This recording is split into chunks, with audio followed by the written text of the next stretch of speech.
کارشناسان سازمان ملل میگویند منع پوشیدن نقاب در فرانسه نقض حقوق انسان است.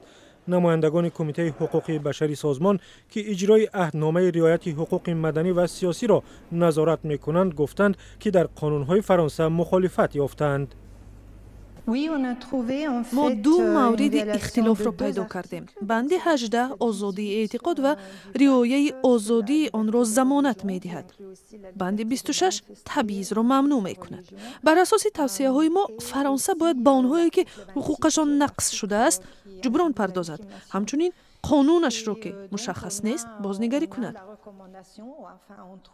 فرانسه سال 2010 اولین کشور اروپایی شد که به مردان و زنان اجازه نمی‌دهد رویشان را در مکان‌های عمومی پوشانند.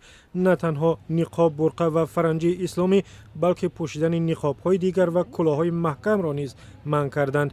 کسی این کار را می‌کند 150 یورو جریمه می‌شود.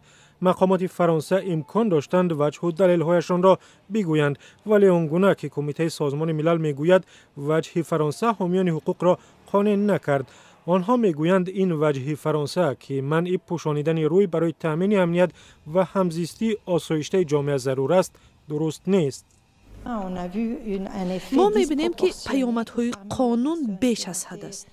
انسان‌ها در کوچه زیر نظارت پلیس قرار می‌گیرند و بازداشت می‌شوند. اکثریت آنها زنان نقاب پوش هستند. یعنی ما شاهد تبعیض و تبعیض دوچند هستیم چون فقط گروه خرد زنان مسلمان عذاب می‌کشد. اجرای توصیه‌های سازمان ملل حتمی نیست، ولی فرانسه باید به آنها احترام بگذارد و گزارش بدهد که بعد توصیه‌ها چه تدبیرهای اندیشیده است.